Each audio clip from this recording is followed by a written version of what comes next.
in actual physical reality, I was laying upon my then fiancée, now wife's four-poster bed. A nice little wooden four-poster bed that she'd just got. And I was trying to get rid of whatever it was that seemed to be attacking me on some sort of psychological level. I realised that I was going to have to do this physically. Even though there was nothing tangible, I was somehow going to have to push this thing out of my reality. Because I would have been, if I had been you, I would have been terrified. Yeah, well, I had an initial moment of terror, which was part of the self-loathing, the fear.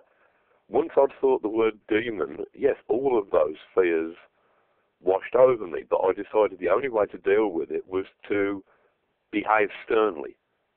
I'd heard in my readings that one must act sternly with demons.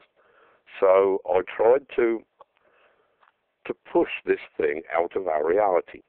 I stuck my hand, I could see a kind of a pattern of green and red coloured diffused lights, nothing more than that, floating above my head as I lay there. And I pushed my hand into that and had a sensation of like if you stuck your hand into a big pot full of cold spaghetti. I had to more or less wind this substance around my hand in some way, like winding it onto a fork, shoving it out of our dimension. I don't know what I was thinking. I was in quite a state, as you can perhaps imagine.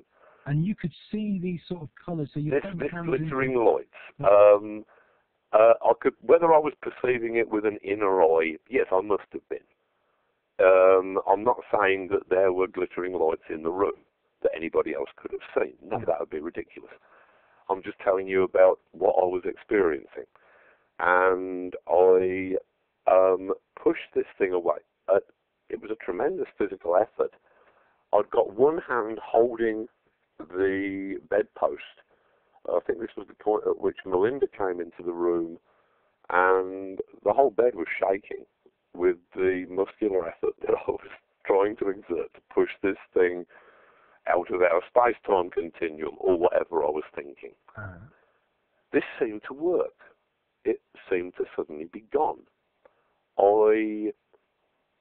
An atmosphere lifted in the entire room, and I explained to Melinda what I thought had just happened, and she said that, yes, she noticed that all of a sudden things were different. Our two friends who were stopping over and were sleeping downstairs, I suddenly felt incredibly sorry for having felt angry with them earlier, because they had been behaving in a very disturbed fashion. I ran downstairs in my dressing gown to see if they were all right, and they said, yeah, we are now. And I said, well, when did it stop being bad for you? And they said, oh, about a minute or two ago. And I said, I think it was a demon. I think I've just got rid of it. I'll let you know how this turns out. Left them to a peaceful night's sleep in a completely changed atmosphere to the one that had assailed us earlier. Then I went back upstairs and was talking with Melinda about it, and she said, so you think it's gone now? And I kind of felt almost like as if someone had trailed a fingernail up my spine. And I thought, no, it's not gone, but it's too far away to do us any harm, but perhaps it's not far enough away so that we can't talk to it.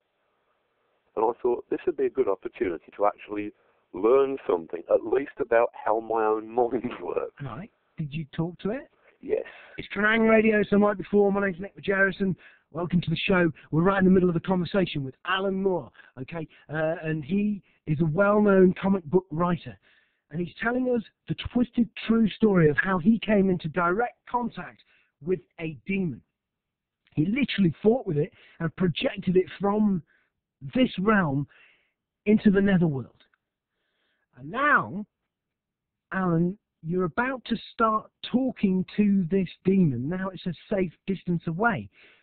What did you say? I thought it best to be respectful of it, to not approach it with fear or hatred or any presuppositions of evil.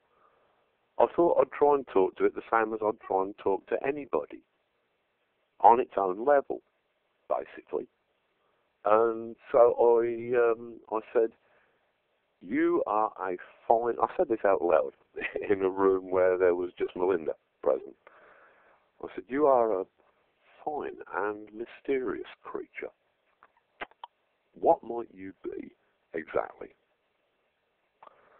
And this voice inside my head, which didn't seem to be my voice, although maybe it was part of my personality that was somehow personified as a separate voice, or maybe it was some sort of external entity, but this voice said, I am one of the 9 dukes. I repeated this to Melinda, and she said, what are the 9 dukes? And I said, I've no idea. I said, I don't think I've ever heard the phrase before.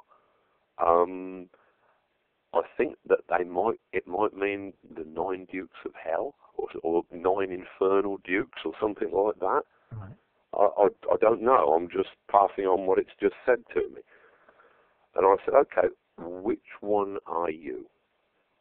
And this kind of rich, amused voice said, you'll have to guess. And I was already starting to form quite a liking for this entity. It sounded like the kind of entity that you probably would enjoy a night down the pub with. I'm not sure I would. Well, I said, all right, okay, I've got to guess. I've got to play a guessing game. I said, are you one of the ones that begins